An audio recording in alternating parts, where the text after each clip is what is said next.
Hello, everybody, and welcome to Atheist Sunday School, your one-stop shop for everything Atheist Sunday and school. And boy, do we have a show for you today. Today we are covering Psalms 97 through 103.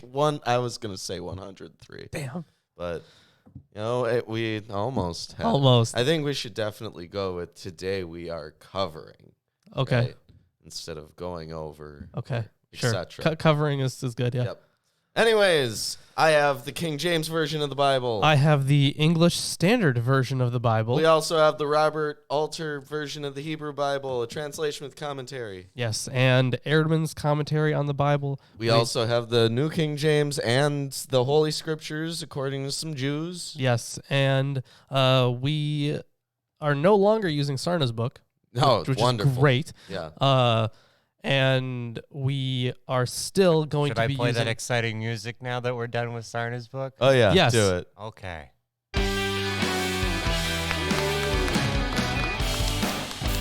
Incredible. All right. Amazing. I'm glad you liked it, everyone. Yes. That was pre-packaged on the song. and so we're bad. totally allowed to use it. We are. Henceforth, it is in the public domain. Yeah. It's bad, though. We also have The Origins of Biblical Monotheism by Mark S. Smith. We have Psalms Old and New by Ben Witherington.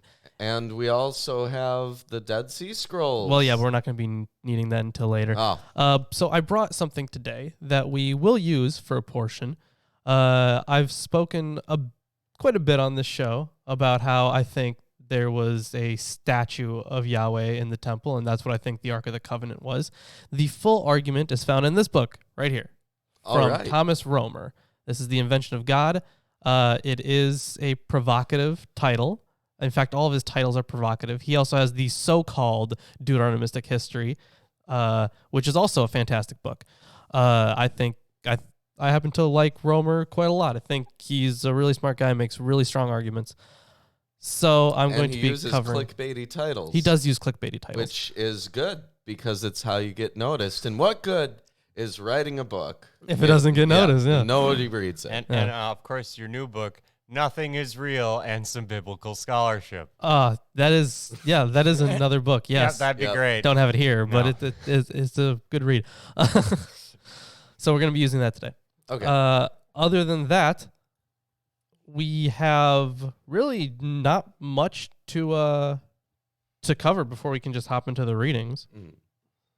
All right. Well, why don't you cover what you want to cover before I just hop into the readings? Okay, I am currently trying to see where all this stuff is, because I don't actually think I had anything to cover. Let me check Witherington. Oh, snap. I know, right? It's crazy. Wow. Well, while you're doing that, I'll talk to our wonderful viewers. Hi, Missy Ann. You're wonderful. Yeah, no, we have no... And that was the greatest live stream commentary I've ever seen. We have nothing to cover before the reading. We can just hop right into the reading. Okay. Psalm 97. There's no superscript on this one. Well, it says, at least Alter's version notes, this is a 0-degree superscription. Meaning literally nothing to talk about. I guess. And the Septuagint apparently adds David in here. Oh. Well, that's a bunch of bullshit. The Lord reigneth. Let the earth rejoice. Let the multitude of isles be glad thereof. Oh, see, I'm already an idiot because I just read the commentary for Psalm 98. There is no commentary on the fact that there is no superscription. Wow. For Psalm 97. You're so smart. Yeah, I was on the wrong page. Okay. It's still nothing, Lawrence. I know, it's still nothing. When you said it, and then you told us, hold on, guys, I've got to tell you that last time, that nothing, even more vapid. I know. Clouds and darkness around about him. Righteousness and judgment are the habitation of his throne. A fire goeth before him, and burneth up his enemies round about. Oh, we can't use a sound clip from Roundabout. What? How could I? I don't know. You could have downloaded it. Jesus, man, You there was coulda no looked. planning for that. You You looked coulda over looked. to the side. You snapped your fingers like I have something ready. We never talked about And that. never has this been discussed before. And We need to plan these things out. Please. Okay. Because Enlighten me, because I was could have done lost. that. We could have done it. His lightnings enlightened the world. The earth saw and trembled. So I assume by enlightened the world, they literally mean lit Well, up. yeah, it says his lightnings light up the world, at least in the ESV. But he doesn't. Alter does not comment on that. He says his lightnings lit up the world. Okay. Oh. I think you're on verse 5. Yeah, I know. The hills melted like wax at the presence of the Lord, at the presence of the Lord of the whole earth. So a little bit of commentary on this section that we just read. So verses 2 through 5 are a theophany and a dramatic description of the effect of the Lord's reign. In contrast, idols are worthless non-entities and frauds. The Lord is exalted on high, and the gods have to bow low before him. Which, I mean, I'm gonna wait until later to read Romer's section on the Psalms. This really conflicts with the saint stuff that I've been reading, because everything about saints is like revering them in some way with idols. Basically, if not their corpses, then memorabilia. Well, yes, but these are specifically other god idols. Yeah, I guess. I know that they make the distinction, but it the line is just blurry is all I'm pointing out. Yeah. Well, yeah, Catholicism is like a cult that it worships idols. Here's They're literally here's a called the note. cult of the saints. It's not weird even. Here is a note on all gods bowed down to him. For the somewhat ambiguous background of formulations of this sort in this sequence of Psalms. We already went over that commentary, but he references some other commentary. At least on the surface, this clause appears to be a flat contradiction of the two preceding versets, which speak of idol worshippers and ungods. We covered ungods in the last episode, I think. Yeah, we talked about ungods. Yeah, for an explanation of the Hebrew background to this later term, he points to the note from before. One must allow the possibility that the psalmist thought idol worship absurd, not because the idols were mere sticks and stones, as Deutero-Isaiah imagined, but rather because they were images of deities who had no real power, who were totally subservient to the one supreme God, and therefore were not worthy of worship. In that case, Elohim, ungods, would mean something like paltry pseudo-gods. So, this would directly be a polemic against other gods. Okay.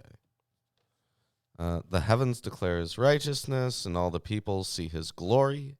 Confounded be all they that serve graven images, that boast themselves of idols. Worship him, all ye gods. Zion heard and was glad, and the daughters of Judah rejoiced because of thy judgments, O Lord. So the daughters of Judah. Alter notes that the Hebrew banot has the literal sense of daughters. It could actually refer to exalting young women, but given the poetic parallelism with Zion, that is Jerusalem, it is more likely that the term here is used in its other sense of the outlying villages outside of a city. So that is why he translated as Zion heard and rejoiced, and Judah's villages exulted. For thou, Lord, art high above all the earth. Thou art exalted far above all gods. Ye that love the Lord hate evil. He preserveth the souls of his saints. He delivereth them out of the hand of the wicked. Well, I don't recall that happening very often. No, but they say that a lot in Is the this the Psalms. first time they've mentioned saints, or have saints come up Mhm. before? They've come Well, up. it depends on the translation. Oh, that Yeah. too. Right. 'Cause they're King just like James holy loves- men and stuff in loves general. Saints Yeah. as their key phrase. Mhm. Light is sown for the righteous, and gladness for the upright in heart. There have been plenty of psalms which talk about how the upright in heart kind of people aren't very glad, very Yeah, they're often. usually very sad. Yeah, they're But they usually will having be. a bad time. They will be very glad later. I guess. Rejoice in the Lord, ye righteous, and give thanks at all the remembrance of his holiness. And that's the end of Psalm 97. Not much to it. Yeah, not much to cover for that one. But now I think is the time, at least for me, to cover this section from Romer. All right. Now, he talks more about the Psalms in general, so it's not going to be specifically this one, and he references some other Psalms, specifically Psalm 24, Psalm 68, stuff we've already read, but I still think this is super interesting.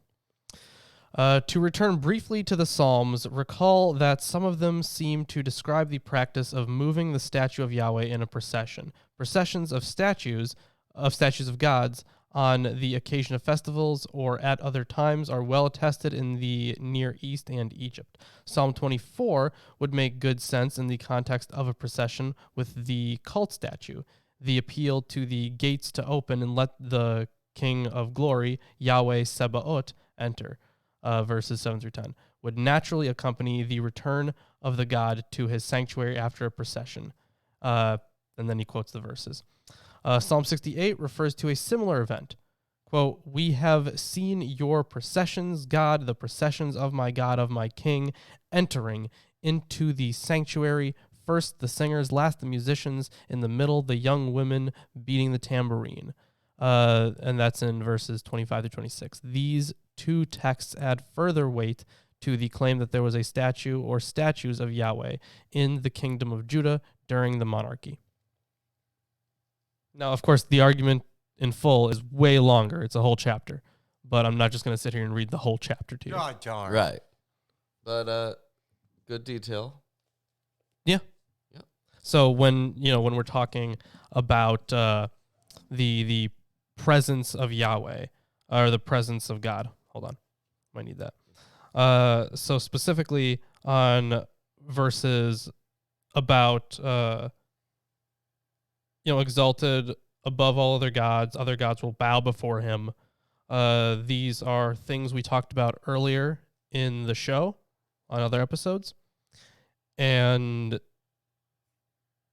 the talk about images specifically is striking, because as Erdman's notes, Psalm 97 contains a polemic against idolaters and idols. Furthermore, we cannot exclude the possibility that an indirect contrast is implied between the kingship of the Lord and the failed pre-exilic Judean monarchy. In the post-exilic period, when the monarchy no longer existed, Psalm 97 functioned as a consolatory text for the faithful by persuading them that the Lord is stronger than the gods and that he is the only king his people can rely on. So, taken in that context, because when we were reading through Kings, the Ark of the Covenant was destroyed. It didn't say that specifically. Right. It didn't say specifically, but it did say that everything that was gold that was in the temple was melted down. It didn't say that the Ark of the Covenant was removed from the temple. Yeah. And the Ark of the Covenant was made of gold. Yeah. So, from that context, we can reasonably assume that the Ark of the Covenant was burned or melted, I should say. Right. There was no event wherein the Nazis tried to get it and Harrison Ford saved it for the USA. Sadly, no. Right. It's not in a room filled with a bunch of boxes. I'm sorry. Right. So the in context, it seems like the language that was used for the Ark of the Covenant or the Throne of God or the statue of Yahweh, whatever name you want to put on it, it seems like that language was transferred to be a bit more universal after the exile. And then they adopted these aniconisms. So I just think that was a very interesting thing to cover. We will talk a little bit more about that once we get to the end of the readings today in Psalm 103. All right. But either way, here's this. And now for something you'll really love. Make sure you guys like and subscribe if you guys are enjoying the stream, and share it around. We love having people in here and chatting in the chat. It's fantastic. Wait, so you think that they really love it when we shill? No. No? Here's the next chapter. Here's the next chapter. Now for something you'll really love. Yep. The video. Yeah, share our video. Yeah. So, my God. now we can get into Psalm 98. Yep. And this is where it starts with a psalm, but apparently the First, Justin the McClure is being Septuagint shilled. adds David. Done. I shilled for him. Thank Right. you. Septuagint adds David, but it's just a psalm. Yeah. Oh, sing the Lord a new song. And, interesting thing about this is, remember, I think a few psalms ago, really not that long ago, it was in this section, there was a psalmist that was saying that it was a new song. Yeah, except Psalm. it was an amalgamation of a whole bunch of other Yeah, things. that was Psalm 96. Was it 96? That was Okay. the last one we covered last week. Okay, it was 96. All right. Yeah. But let's see if this one's a new one. Oh, sing to the Lord a new song, for he has done marvelous things. His right hand and his holy arm have worked salvation for him. So this line, Alter translate as, his right hand gives him victory and his holy arm. He says, although the verbal root yesh generally means rescue, in military contexts, the meaning shades into victory, and the invocation of God's right hand clearly suggests the role of divine warrior. Yeah, definitely. Because if we look through pretty much every other part of the Bible and see all references to the right hand, it's usually they're waiting for their warrior king, their Messiah, Yeah.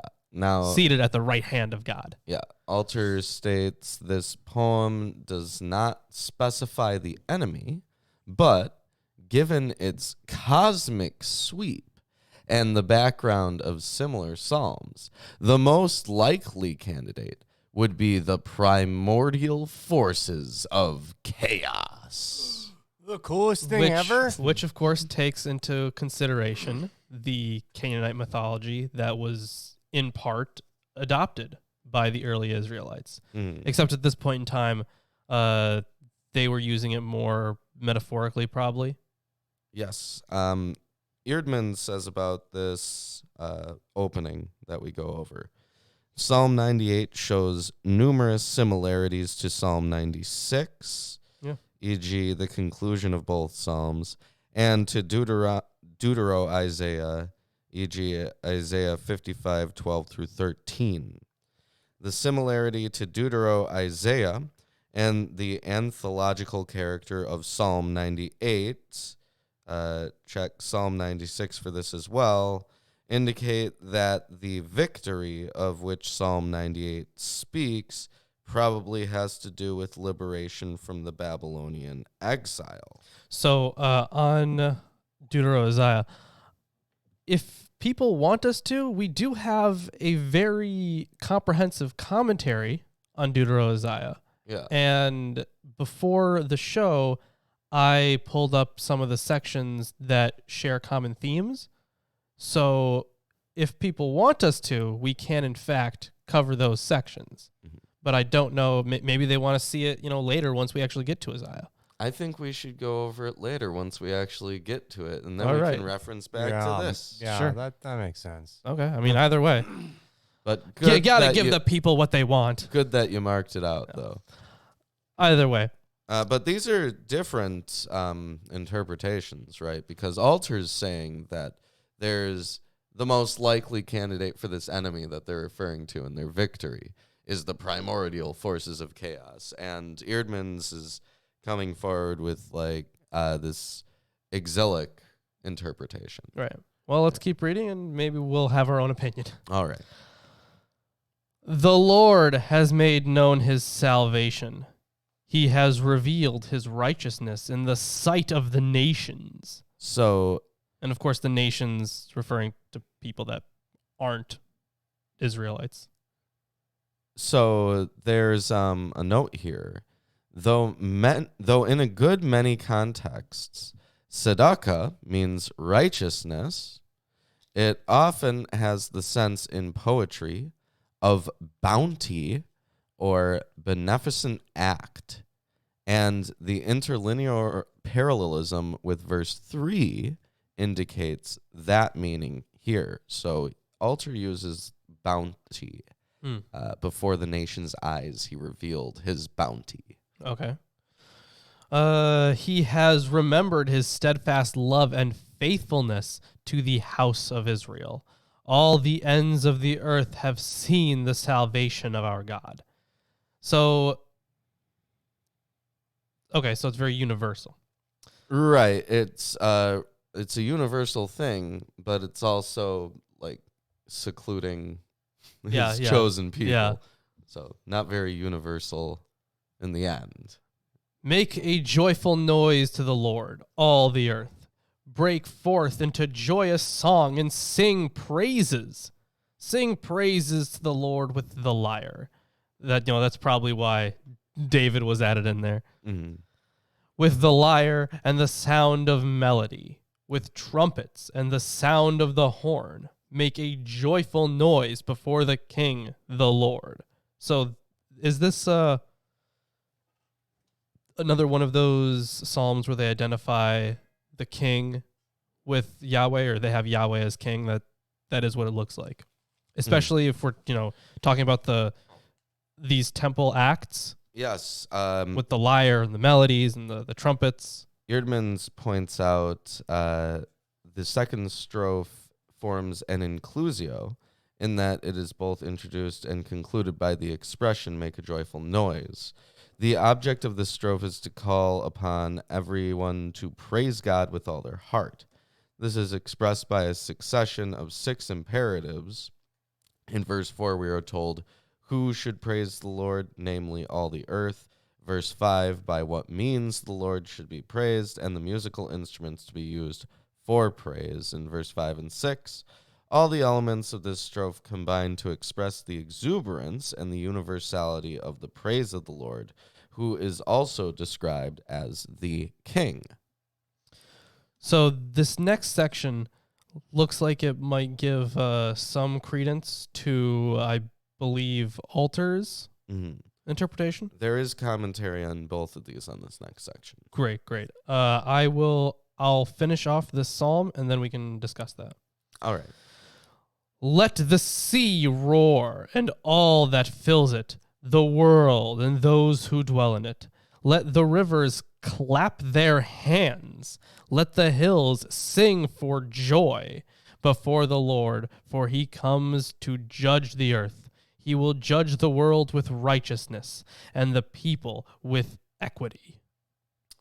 All right. Probably not with equity. Alter says righteously. Of course he does. Yeah. He judges the world in justice and peoples okay. righteously. Okay.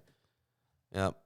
But Alter says about this, starting at verse 7, there is a concordance between the human orchestra, in all likelihood an actual orchestra accompanying the singing of this psalm with its lutes and ram's horns, and the orchestra of nature, both groups providing a grand fanfare for God the King. I see that, yeah. The thundering of the sea is a percussion section joined by the clapping hands of the rivers, then the chorus of the mountains. This simple, compact poem, drawing extensively on the formulas of the kingship psalms, is resonantly expressive. The Israelites chanting the poem's words of exaltation to the accompaniment of musical instruments are invited to imagine their musical right as a part of a cosmic performance. Eerdmans says, natural elements, the sea, the floods, the world, and the hills, are personified and enjoined to praise God.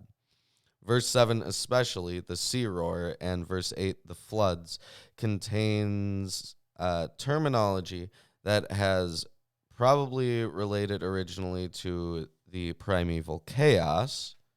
Here, the original terminology is stripped of its mythological meaning and used in a hymnic context to praise the Lord. Okay, so I think that's kind of ridiculous because he's like, oh, well, originally this language is used to describe this primeval chaos. Sure, but it's not like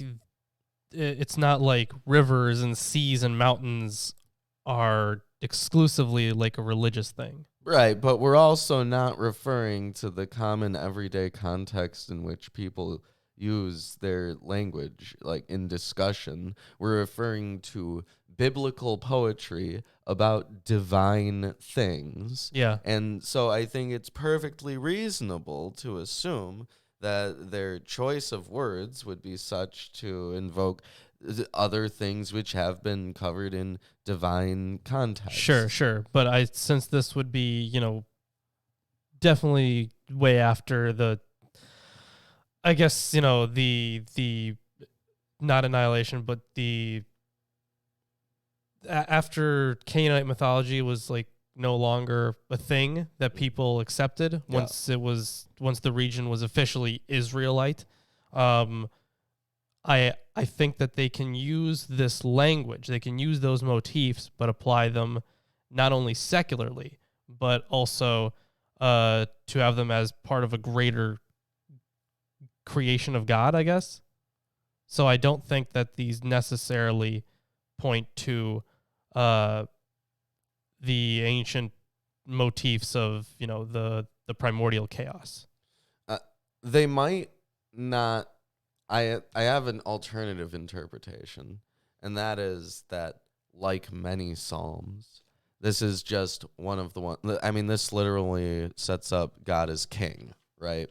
And what is God king of, if not king of all the other gods? Yeah, and right? all the earth, it says. And all the earth. Yeah. And what are the gods supposed to be gods of? They're these different elemental attributions. So do you see this as another polemic? Yeah, I see this as another, like, this God above all other gods kind of thing. I mean, I guess I could see that. I don't know. There's really no 100% way to know what the author was thinking. We can just have our best. But I imagine that it was really cool to be in the audience, right? Because he's going on. He's not talking about God. He's talking about partying hard and playing your instruments, right? So we can imagine that there's this big orchestral performance that goes along with it. Well, I mean, there is, but that's just a worship thing in general. That's why it parallels the worship of, like the regular temple worship with the worship of nature. Right, but you got to figure that if half of your psalm is just referring to, like, play your instruments, they had to have some kind of exceptional, like, performance that they did for it. I have no idea. Like, maybe if it was just a really boring musical piece, then that wouldn't be justifiable. Well, the thing is, if people, are so connected to it, then any musical piece that we would find boring might actually be really exciting for people. Well, I guess like that music that I keep playing for Lawrence that he isn't excited by, but I like a lot. Yeah. Look how dead he is inside now. It might depend on what point in the liturgy that Yeah, it, I would it think might so. be done, right? Because if you do it later on, right, people have been sitting there or standing there. They're hungry. They're waiting They- for the main event. Yeah, they haven't gone to the bathroom in quite a while. You know, they might not enjoy those psalms as much as the ones that are towards the beginning, Maybe. right? Yeah. Who knows? Who knows? Either way, that was the end of Psalm 98. If you guys are enjoying the stream so far, please drop a like or a dislike. It doesn't really matter because either way, it actually helps us a lot. Other than that, we can hop into the next Psalm. Yes, we can. And why don't I give you all these tomes? Great. A tome. I love tomes. Oh, wonderful. Psalm 99. Got 99 psalms. Okay, Chris. The Lord reigneth. Let the people tremble. He sitteth between the cherubim. Let the earth be moved. Here's your statue. Yeah. There's some more descriptions of that. Yeah. I mean, the way I picture a statue of Yahweh with the description of the cherubim would be, one half or one side, I should say, one side of the throne is a cherubim. One wing as like an armrest and one wing as like the back, and then on the other side it's the same thing. That's the way I envision it. And then there's gonna be talk about footstools too in here. So, Yeah, have a seat. Be comfortable for that. So the Ark of the Covenant, it's like a box that the tablets are in, right? well, not a box, but it's the way it's portrayed usually is it's kind of like a stand, I guess. And But it has the tablets. Yeah. Right. Yeah. And on the that's tablets, the presence of God and stuff. right, Yeah. right. And on the tablets, presumably it says not to make graven images of anything in the heavens above. There's a very long discussion on that text in here. Right. But according to the narrative, Yeah. that is right there. They can readily see that it commands directly not to do it. Now, even if there's not a statue of God, they made graven images of cherubim immediately. And and they're in heaven. Ridiculous. Yeah. But yeah, there's a lot of arguments about what the original reading for that was, because that verse specifically, we can tell that there has been changes over time for that one. So there's a lot of argument over that one, but there is a long discussion on it in Romer's book. All right. The Lord is great in Zion, and he is high above all the people. Let them praise thy great and terrible name, for it is holy. The king's strength also loveth judgment. Thou dost establish equity. Thou executest judgment and righteousness in Jacob. It was going along without any, I guess he says the Lord reigneth at the beginning, but Sure. Nothing else would suggest that it's a royal psalm. Yeah, really nothing else. Right. Until now, it starts talking about the king's strength out of nowhere. Well, it had to. It's a royal psalm. Yeah. Exalt ye the Lord our God, and worship at his footstool, for he is holy. Moses and Aaron among his priests, and Samuel among them that call upon his name. They called upon the Lord, and he answered them. He spake unto them in the cloudy pillar. They kept his testimonies and the ordinance that he gave them. Thou answeredst them, O Lord our God. Thou wast a God that forgavest them, though thou took vengeance of their inventions. Exalt the Lord our God and worship at his holy hill, for the Lord our God is holy. So here was a so that was actually, was that the end of it? Yeah, that's it. Yeah. So I do have a note here. This was on the first strophe. This was verses 1 through 5. In the first strophe, the emphasis falls on the Lord as the great and exalted King, whose seat is in Zion, of course, Jerusalem. From the central point of Zion, the kingship of the Lord radiates outward in all directions. His kingship has international and even cosmic consequences. Elsewhere in the Old Testament, the expression "he sits enthroned upon the cherubim," of course, talking about the Ark of the Covenant.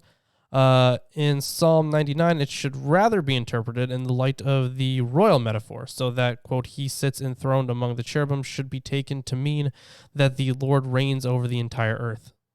I don't know. I mean, maybe it's a symbolic thing, but I'm not sure. Either way. It could be a symbolic thing. I mean, it could be a literal thing because there is literally a throne with cherubim on it. Yeah. The Lord is described in the strophe as the ideal king who ensures that justice and equity prevail. What the poet has to say about God culminates in the refrain, namely that the Lord should be extolled by bowing low. That the Lord should be extolled by bowing low before him, the holy king. Which would make sense. You have this king bowing to the Lord. Obviously, the Lord is more, but we didn't really need to be told that. That's just kind of obvious. Mm-hmm. They're gonna tell you that anyways. They always tell you that. So here's a note about the date. Like most of the Lord is King Psalms, Psalm 99 probably also dates from the post-exilic period. At this time, when the monarchy was no longer in existence, it would have been important for the people to hear that the Lord is the exalted and holy King, before whom the whole world ought to bow and worship, but that he is also their God who cares about them. And I think that makes perfect sense in a post-exilic period. Mm-hmm. Well, all right. With that being said, that's the end of Psalm 99. Yes, it is. And if you're enjoying the stream so far, remember to give it a like or a dislike, comment, share it with your friends, family, neighbors, countrymen. If you're not subscribed, what are you doing? Yeah, if you click the bell. How do you even know about this stream? I'm not sure if the bell does anything. I don't think it does, but click the bell just to be safe. Yeah. Yes, do that. So, anyways, let's hop into Psalm 100. Yep. Pretty short This is one. a really short one. Yeah, very short. Yeah, it's like, hey, how you doing? I'm great, thanks, bye. A psalm for giving thanks. A Thanksgiving psalm. Oh, wow, really? Yeah. That's incredible. I would never have guessed that. There is a strong cultic emphasis in this psalm, and thanksgiving, todah, probably refers both to the act of giving thanks to or acclaiming God in song and to a thanksgiving offering. The two would have been imagined as part of the same gesture of gratefulness to God. Make a joyful noise to the Lord, all the earth. Yay. Serve the Lord with gladness. Come into his presence with singing. Know that the Lord, he is God. So, come into his presence with singing. It says come before him in glad song. Alter says the Hebrew preposition also has the sense of his presence. The spatial reference is to the temple, where God's presence is conceived to dwell, an idea that will be developed in verse 4. Great, I can't wait for verse 4. Yes. It is he who made us, and we are his. We are his people, and the sheep of his pasture. Enter his gates with thanksgiving, and his courts with praise. Give thanks to him, bless his name. For the Lord is good, his steadfast love endures forever, and his faithfulness to all generations. So obviously, we've seen that kind of language a lot about steadfast love. Mm-hmm. I think when it says we are his,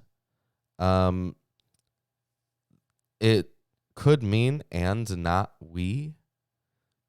According to Alter, there's a note here on that. A correcting of it to say, and we are his. Yeah, because the other note here that I have on his says, and not we ourselves. Yeah. It says it's logically possible but sounds unnatural in the Hebrew. The difference in the Hebrew is between lo and lo. All right. Further, it says, come into his gates and his courts and such. It says, the gates are the threshold, the point where the pilgrim crosses from the zone of the profane into the sacred precincts of the temple. It is understandable that they appear in various psalms as a beckoning image, the place where the lover enters the realm of his desires. The two versets of this line also neatly illustrate the frequent phenomenon of narrative development from the first verset to the second. First, the pilgrims are enjoined to enter the gates, then they are standing within in the courts of the temple.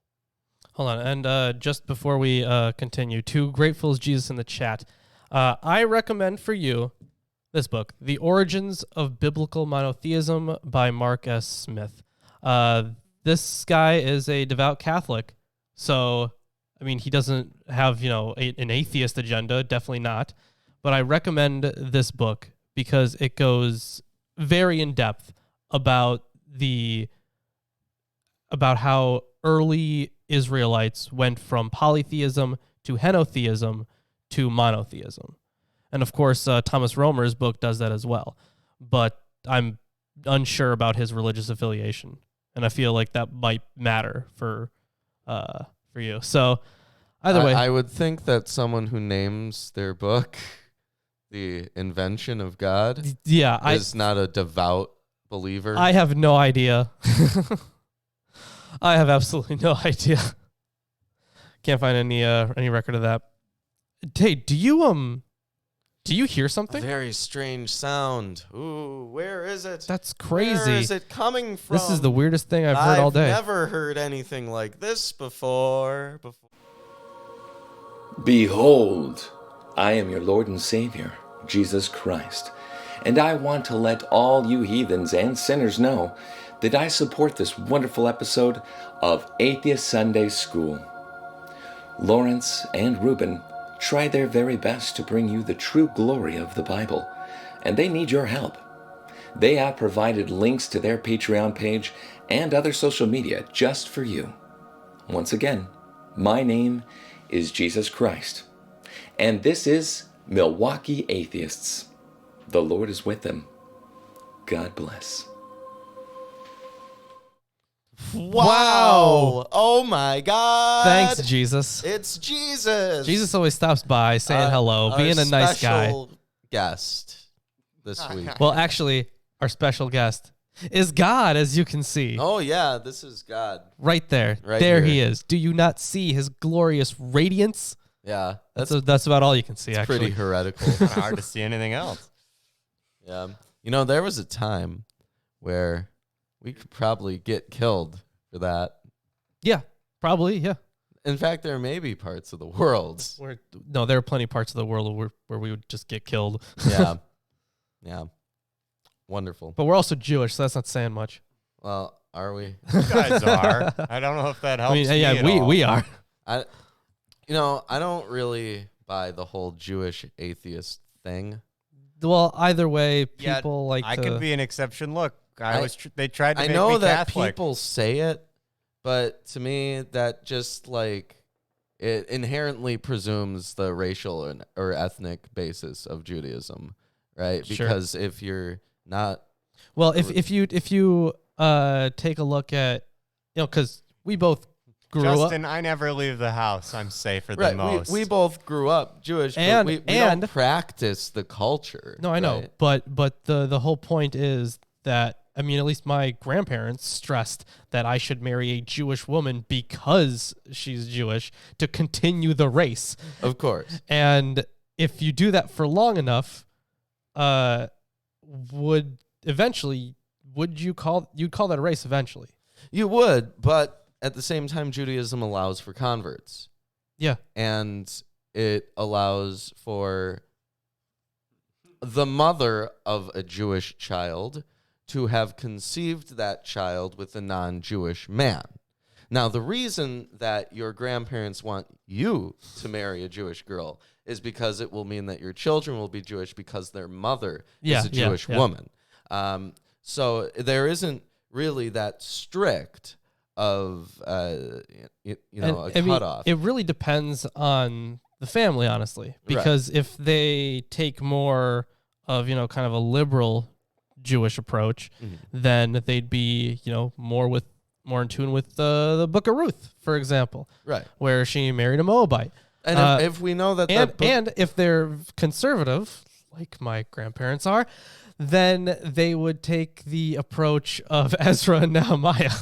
Right. But I mean, you want to look at a genetic basis for stuff. I mean, Sephardic and Ashkenazi Jews are, they're genetically similar. We're all genetically similar. Sure. But they are not substantially genetically similar, like in racial division.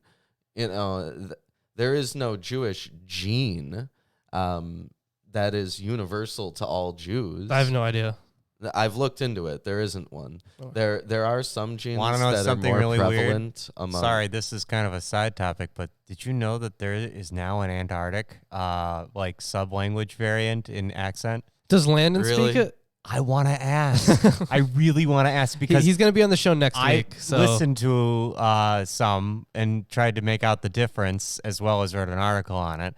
And it's just about how you pronounce the oo sounds, the double O sounds are now elongated, and a couple other consonants are elongated. And I was thinking, maybe Landon has a little bit of that, if not some of that accent now, because people are there for months alone, and so I guess they developed their own kind of accent. He spends a good bit of time there. Yeah. Weird, Yeah. huh? I don't know.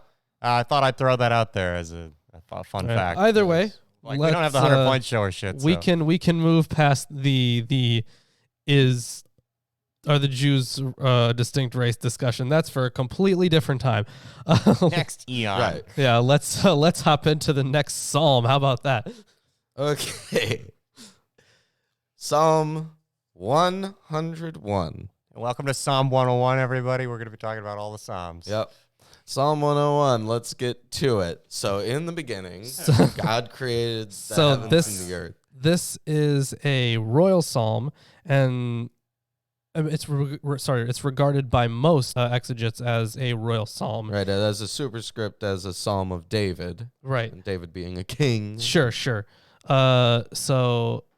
in Ehrman's, it goes on to say, and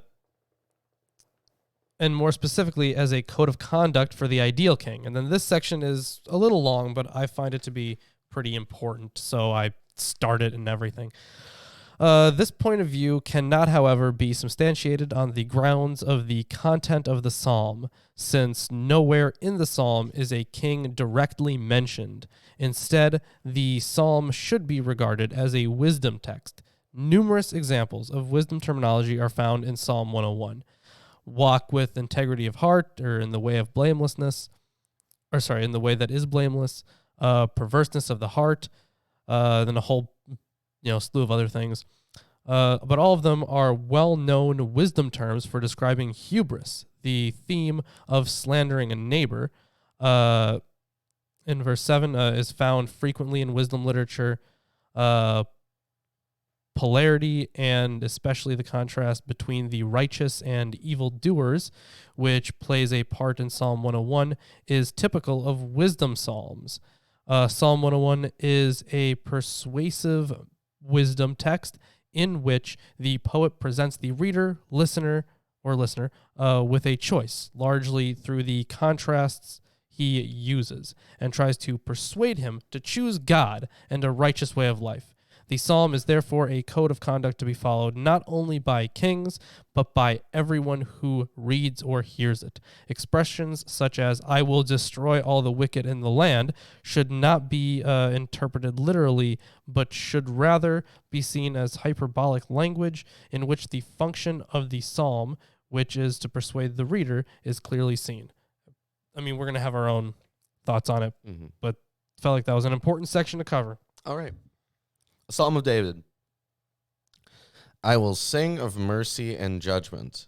Unto thee, O Lord, will I sing.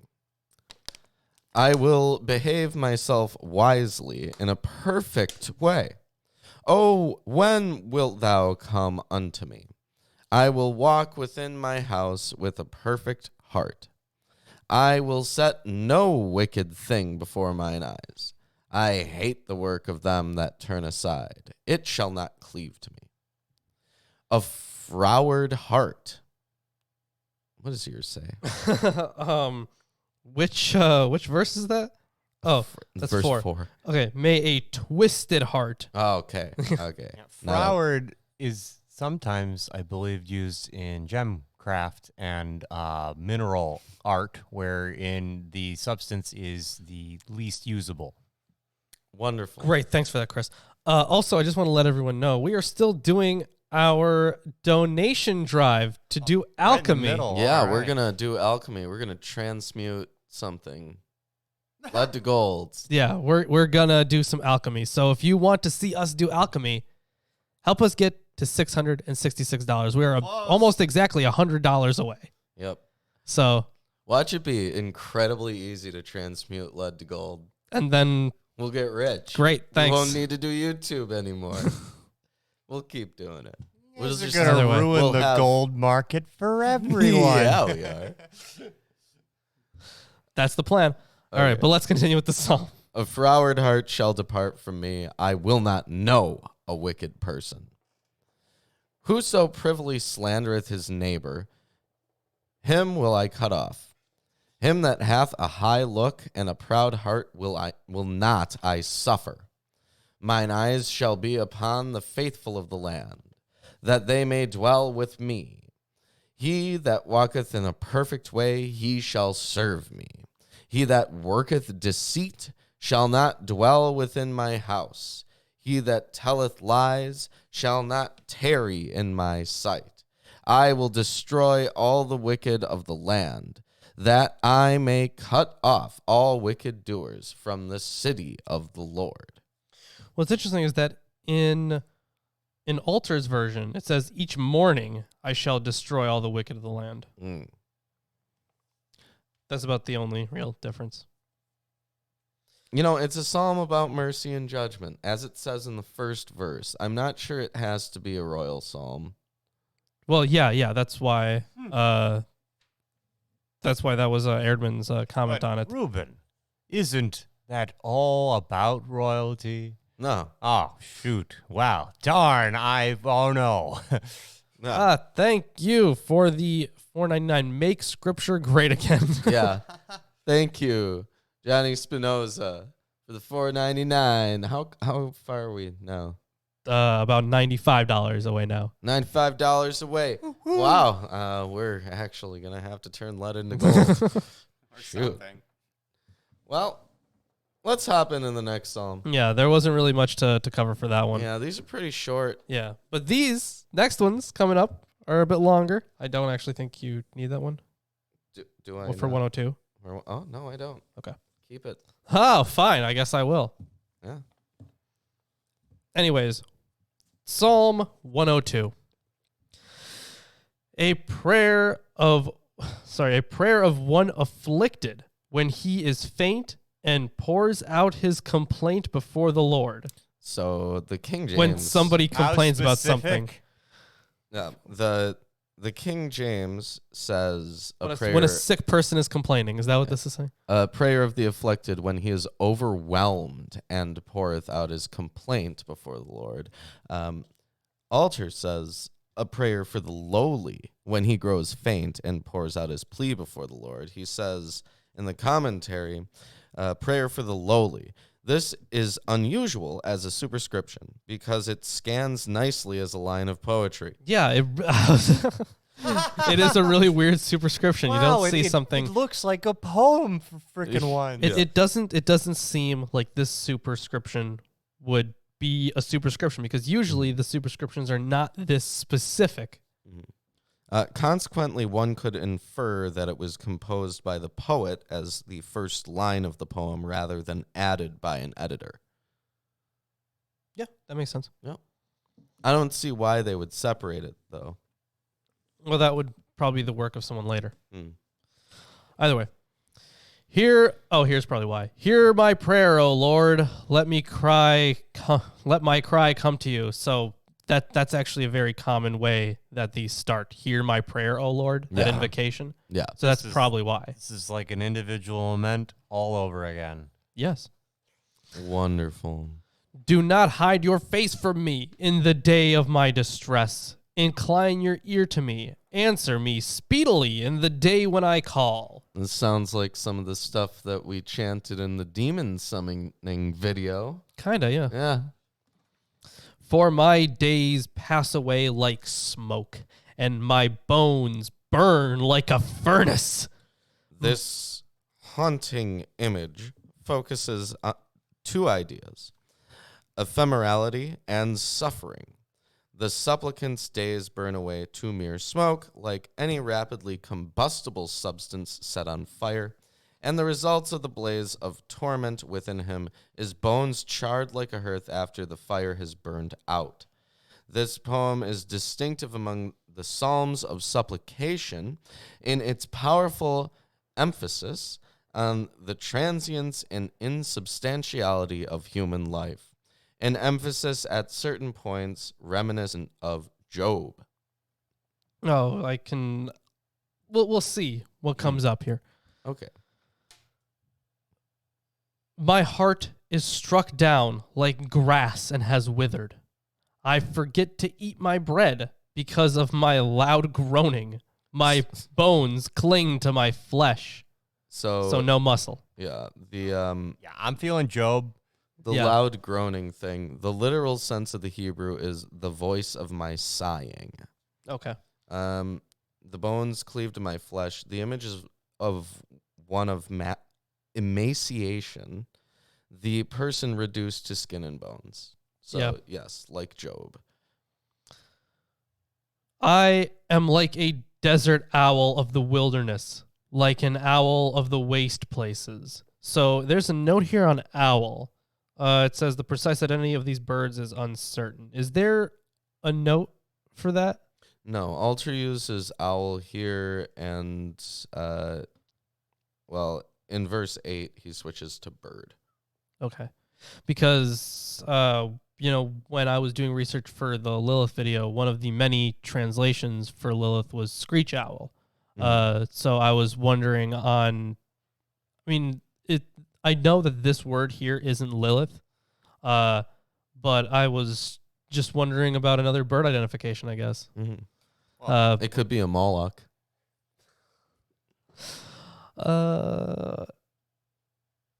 I lie awake.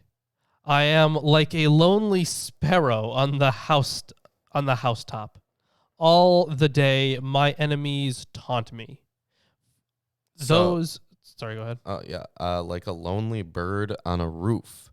There is something uncanny about the specificity of this location immediately after the mention of these two wilderness birds. Yeah, sparrow on a housetop, yeah. Yeah. Underneath on his Maybe this bed- person lived in a house in the woods. Yeah, maybe. It says, underneath on his bed, the insomniac tosses and turns, feeling somehow similar to the lonely bird he imagines on the roof above. I mean, fair enough. All the day my enemies taunt me. Those who deride me use my name for a curse. For I eat ashes like bread and mingle tears with my drink. Wow, that's so sad. Because of your indignation and anger, for you have taken me up and thrown me down. So he's talking to God directly here. Mm-hmm. My days are like an evening shadow. Not there. I wither away like grass. But you, O Lord, are enthroned forever. You are remembered throughout all generations. So, I'm just kind of curious why this psalm is in this psalter. I'm not sure. Because I understand that all of the psalters have a variety of themes, Mm-hmm. but this is very out of place, I guess. Yeah, It just seems like it wouldn't be in this Psalter. maybe they thought that they needed something to round out the Psalter. Maybe. But there's a note here. On my days inclined like a shadow. Like it goes from one extreme of, Yahweh as king to, and then, a whole bunch of other motifs, to my life is like a shadow in the night. Right. Well, it says here, the similes are selected with beautiful aptness. The lifespan races towards its inevitable end like lengthening shadows towards evening. One should remember that sundials were used in ancient Israel. Then the speaker himself, feeling his waning strength, withers like grass. Makes sense.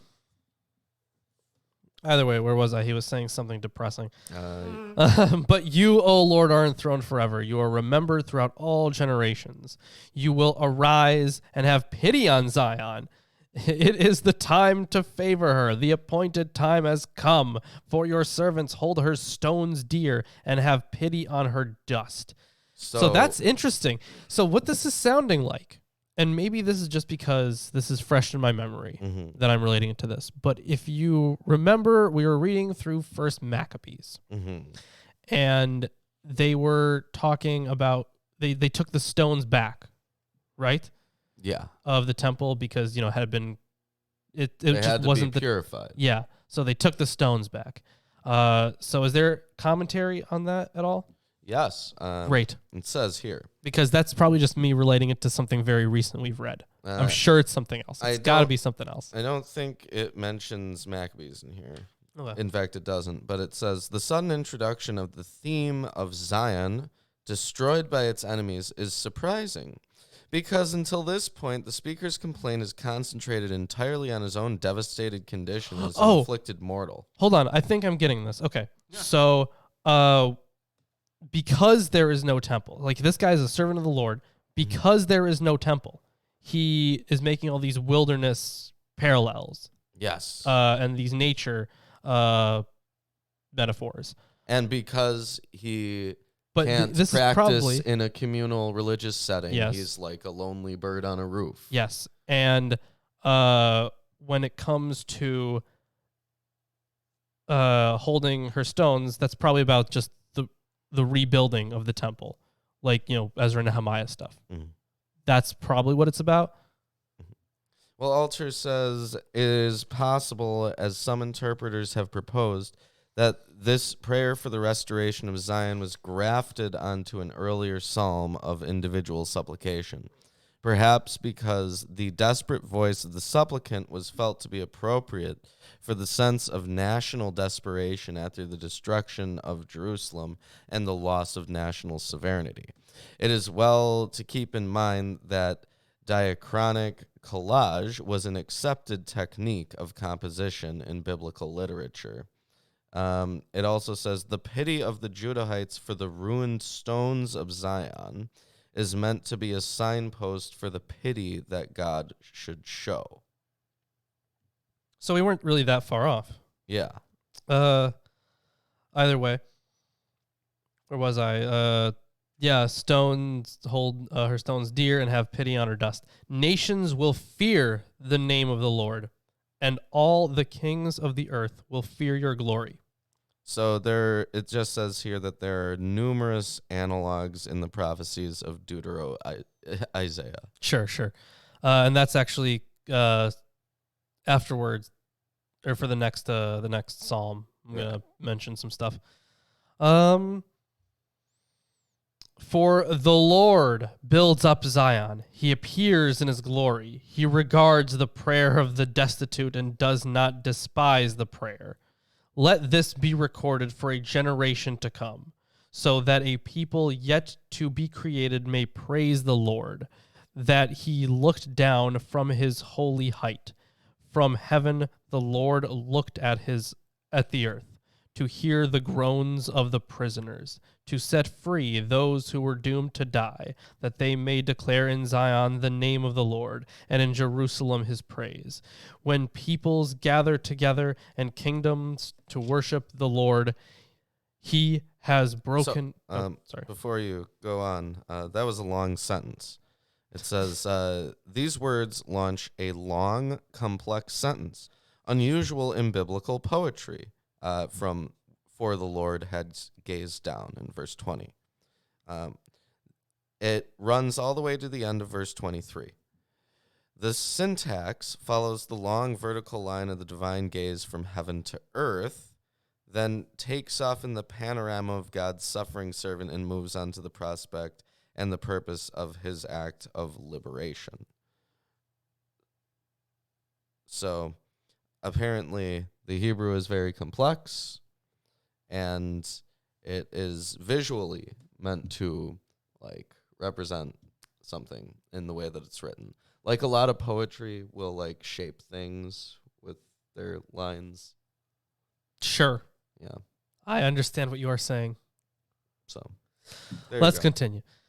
He has broken my strength in mid-course. He has shortened my days. Oh my God, I say, take me not away in the midst of my days, you whose years endure throughout all generations.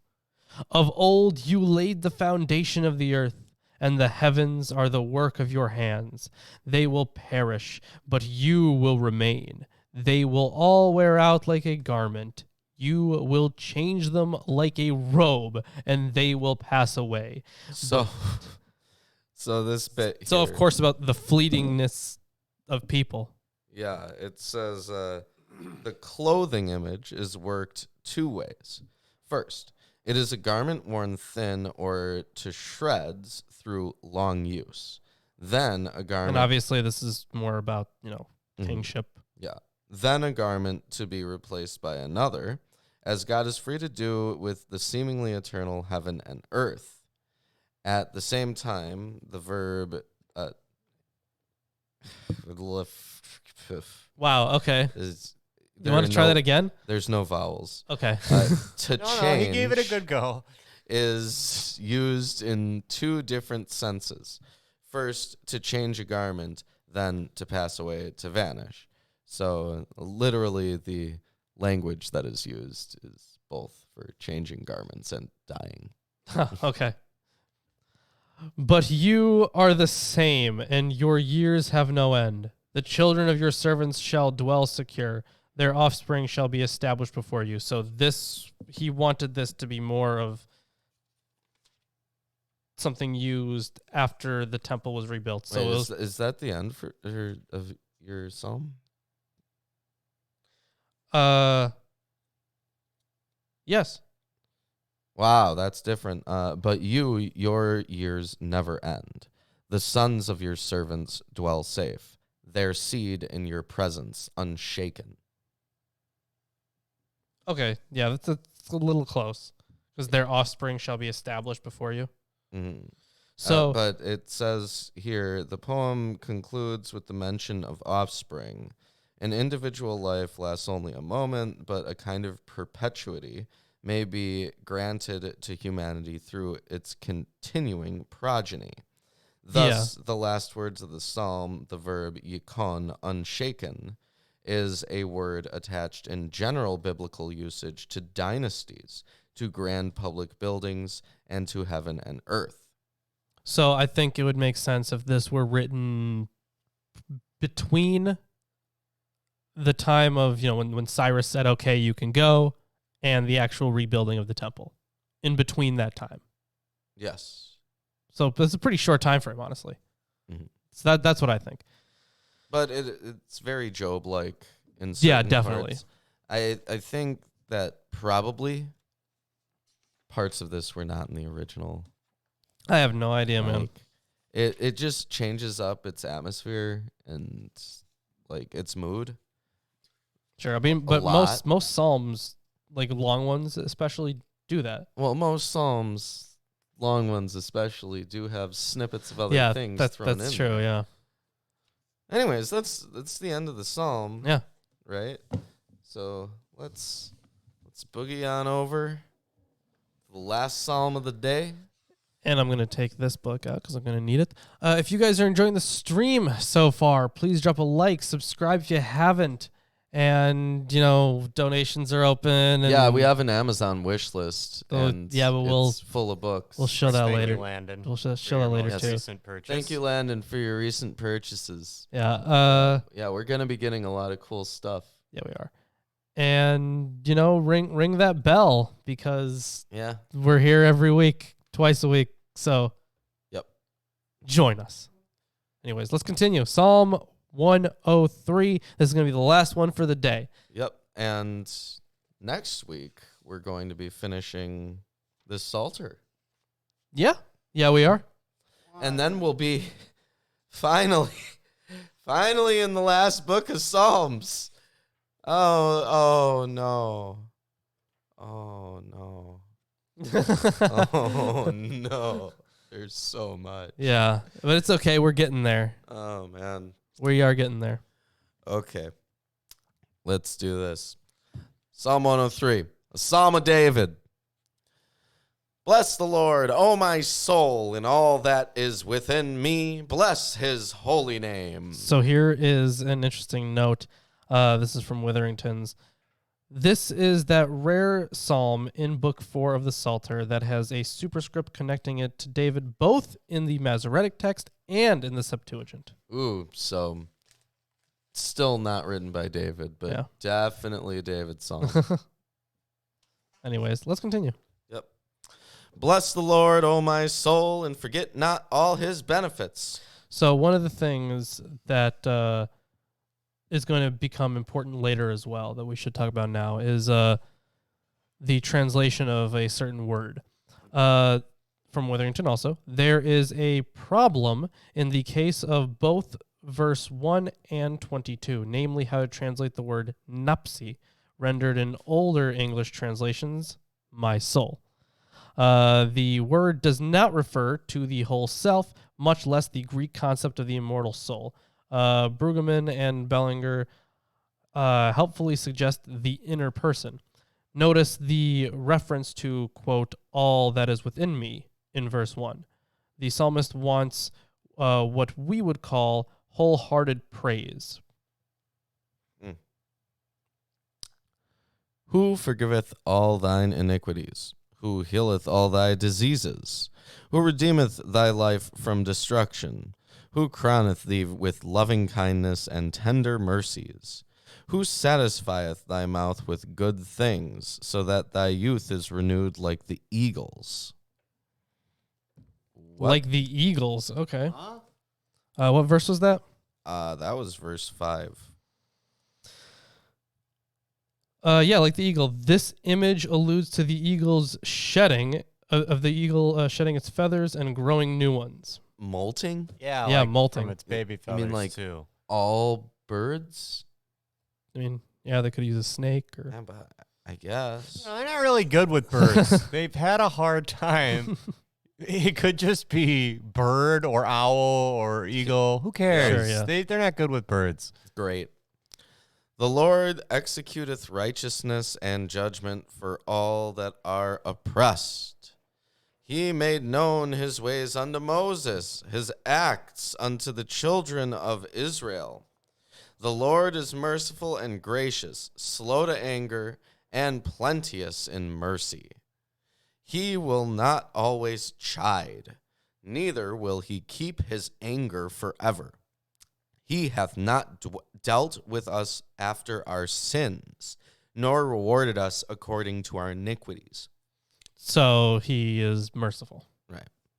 For as the heaven is high above the earth, so great is his mercy toward them that fear him. As far as the east is from the west, so far hath he removed our transgressions from us. So just a little note here. In verse 9, to the long-suffering nature... Yeah, in verse 9, this is a very weirdly worded thing. Okay. In verses 9 through 10, the long-suffering nature of God is examined.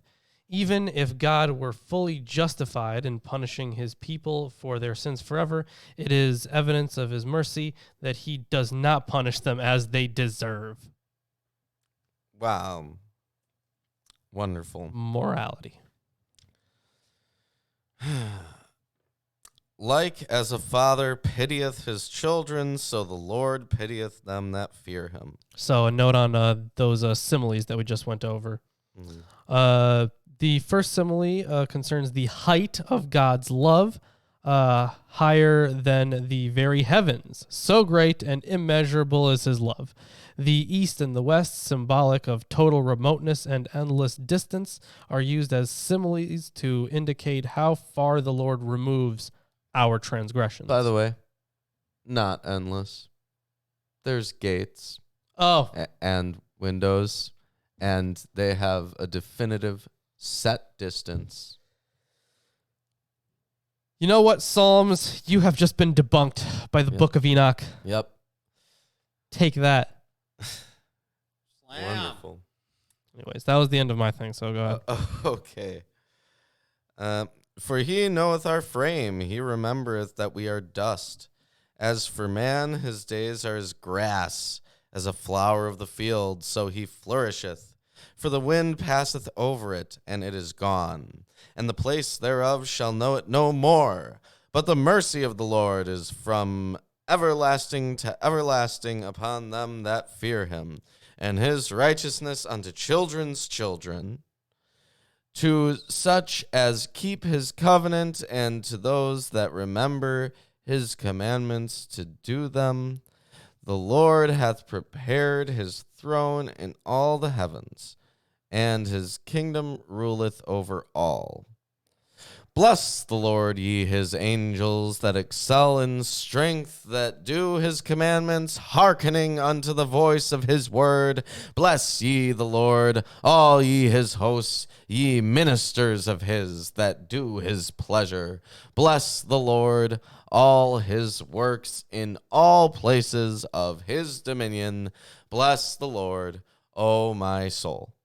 The end. So, so here's just a few notes here. In your translation, it's angels.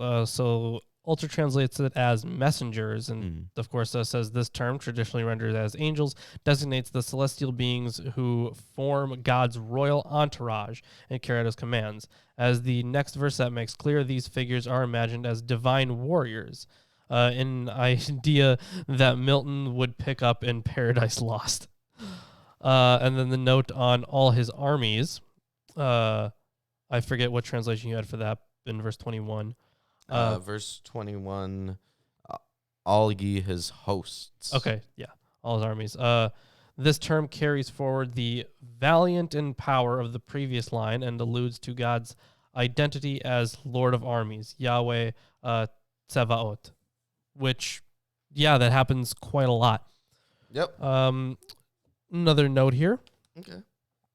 Just this is what I found really interesting, specifically about dating here. Apparently there are a bunch of Aramaisms. So if the Aramaisms in Psalm 103 are taken into account, for example, the suffix forms in the Hebrew text of verses 3 through 5, in addition to the fact that the psalm shows certain similarities to Deutero-Isaiah, cross-reference, for example, 103:11 with Isaiah 55:9 and 103:15 through 16 with Isaiah 46 through 7. It appears likely that the psalm was written during the post-exilic period. In this psalm, therefore, as in the case of numerous others, the title of David cannot be taken as an indication of authorship. The fact that despite the exile, God continued to show his steadfast love, mercy, and compassion to his people and did not forget them should have been a source of renewed courage to them and an inducement to praise the Lord. And then there's one section I want to read from Witherington's. I'm going to go over this little note here about the last verse Okay.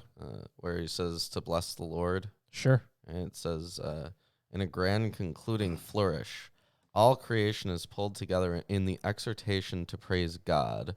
All his works include all sentient beings, from the celestial armies to humankind. God's dominion extends to all imagined places. And in this vast cosmic setting, the speaker repeats the words of his initial injunction to his own being to bless God, now making himself part of the great chorus of all creation. So, Oh, it goes back to I forget which psalm it was, but we read it today. Was it Psalm 98 or Psalm 99? The one with the chorus.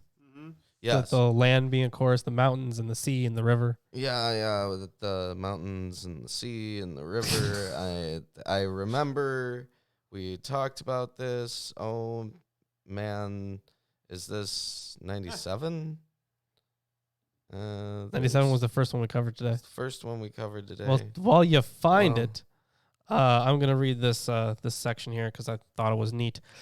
So this is from his commentary on the broader use of the fourth Psalter. It was 98. It was 98. Okay.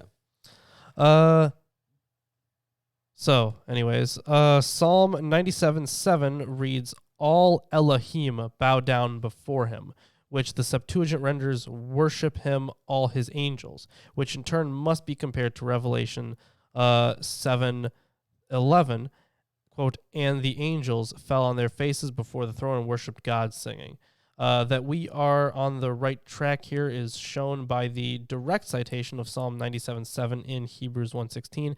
He, goes on to do some exegesis here, but then goes on to say that all nations.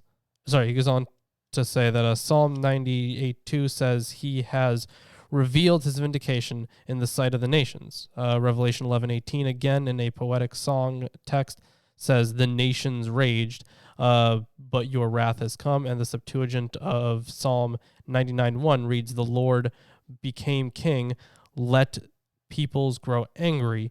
It was you, it was you who executed justice and righteousness." So his, overall point is that there was a lot of use of this Psalter in Revelation. Oh, that's cool. I thought that was neat.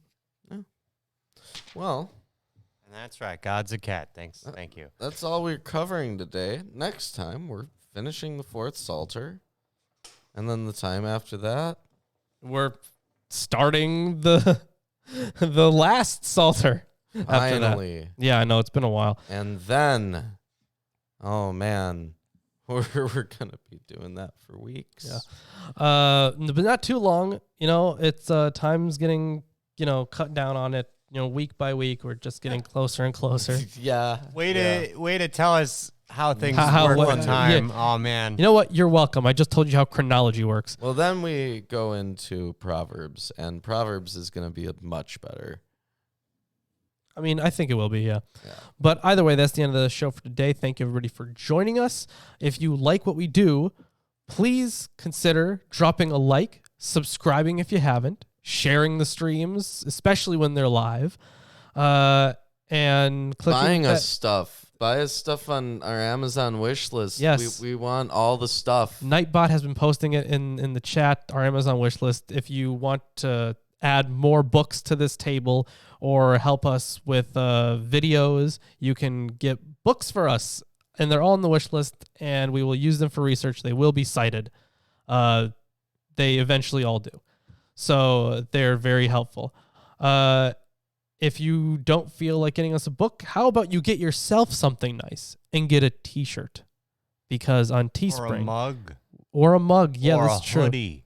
Or a hoodie, That's right. a bunch of merchandise on Yes, we do Teespring. have a number of wacky and fun t-shirts available for your buying pleasure. Yeah. We should have a mug that says wacky and fun t-shirts. That makes no sense. I love it.